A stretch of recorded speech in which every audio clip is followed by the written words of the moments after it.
The Inca Empire was vast and powerful, stretching for thousands of miles along the Andes.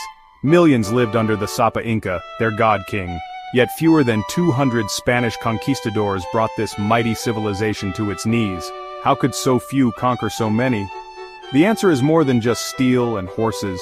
The Incas were master builders, with cities like Cusco and Machu Picchu and a road system rivaling any in Europe.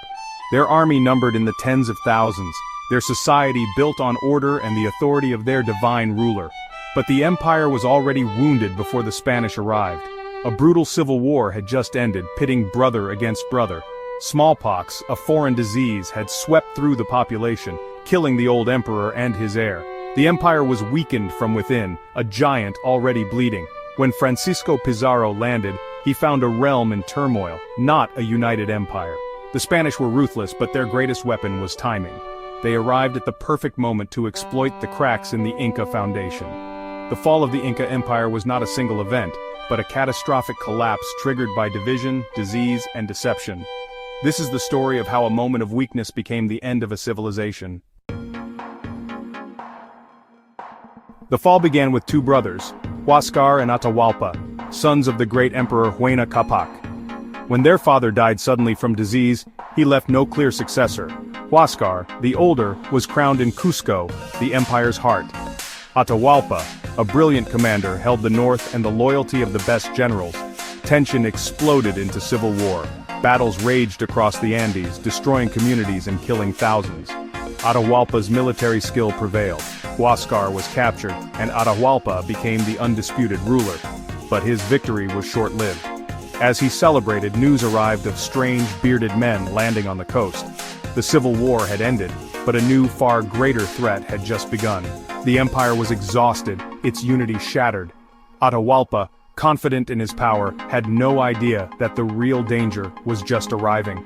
The Spanish would soon exploit the chaos left by the brothers' war. The fate of the Inca Empire was about to be decided not by its own people, but by outsiders. The seeds of destruction had been sown by family rivalry. Now the harvest would be reaped by the conquistadors. The strangers were Spanish conquistadors, led by Francisco Pizarro. He came with just 168 men, seeking gold and glory. The Spanish were a terrifying sight, pale, bearded, armored, and riding horses the Incas had never seen. News of their arrival raced along the Inca roads to Atahualpa, who was resting in Cajamarca after his victory. Surrounded by tens of thousands of warriors, Atahualpa was curious, not afraid. He sent scouts to observe the newcomers, who seemed few and strange, but not threatening. Atahualpa decided to let them come to him, confident he could crush them if needed. He invited Pizarro to meet him in Cajamarca, a decision that would change history. The Spanish, desperate and cunning, saw an opportunity. Atahualpa underestimated their ambition and the deadliness of their technology. He walked into a carefully prepared trap, unaware of the true intentions of his guests. The meeting in Cajamarca would become a turning point. The fate of the empire now hung on a single encounter. The Spanish were ready to gamble everything. The Incas were about to face a threat unlike any before. Pizarro arrived in Cajamarca before Atahualpa, finding the town empty and the Inca army camped outside. Vastly outnumbered, Pizarro knew a direct battle meant certain death. He devised a bold plan: capture the Sapa Inca himself. His men hid around the main plaza, cannons ready, waiting for the perfect moment. Atahualpa entered the plaza in a grand procession, confident and unarmed. The Spanish friar offered him a Bible, demanding he accept Christianity and Spanish rule. Atahualpa, confused, threw the book aside. That was the signal. Cannons roared, soldiers charged, and chaos erupted. The Inca nobles, unprepared and defenseless, panicked. In the confusion, Pizarro seized Atahualpa from his golden litter. In minutes the emperor was a prisoner. The Inca army, leaderless, was paralyzed. The Spanish had achieved the impossible, capturing a living god. The balance of power shifted in an instant. The fate of the empire now rested in Spanish hands. The trap at Cajamarca had sprung. With Atahualpa captured, the Inca army was frozen, unwilling to risk their god king's life. Atahualpa quickly realized the Spanish obsession: gold. He offered to fill a room with gold and twice with silver in exchange for his freedom. Pizarro agreed, and a river of treasure flowed into Cajamarca. Sacred objects, centuries of Inca artistry, were melted down for their metal. The ransom was one of the largest ever paid, but the Spanish never intended to release Atahualpa. Rumors spread that he was plotting against them. Fearing his influence, the Spanish decided he was more valuable dead than alive. The promise of freedom was a lie. The Incas had fulfilled their side of the bargain. The Spanish had what they wanted: unimaginable wealth and the empire's leader as a hostage. The betrayal would have devastating consequences. The fate of Atahualpa was sealed. The Spanish grip on the empire tightened. The golden ransom marked the end of Inca independence. After collecting the ransom, the Spanish broke their promise and put Atahualpa on trial. Accused of treason and idolatry, he was executed after a sham trial.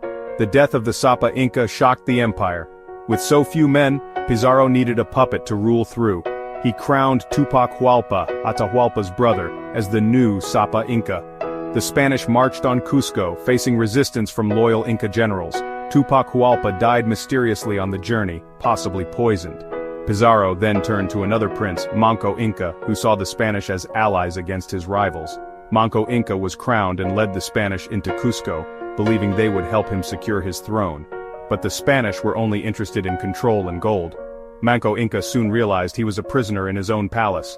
The Spanish ruled through fear and manipulation. The empire's heart was now in foreign hands. The last hopes for true Inca rule faded. The Spanish strategy of puppet emperors deepened the empire's crisis. The seeds of rebellion were quietly taking root. Manco Inca, crowned in Cusco, quickly saw the Spanish as oppressors, not allies. Humiliated and imprisoned, he began plotting a rebellion. Secretly, he called his loyal chiefs to gather their warriors. After a failed escape and brutal treatment, Manco tricked the Spanish into letting him leave, promising them gold. Once free, he rallied a massive army in the Sacred Valley. In 1536, Manco Inca laid siege to Cusco with tens of thousands of warriors. The Spanish defenders were trapped. The city set ablaze by fire-heated stones. For months, the outcome hung in the balance.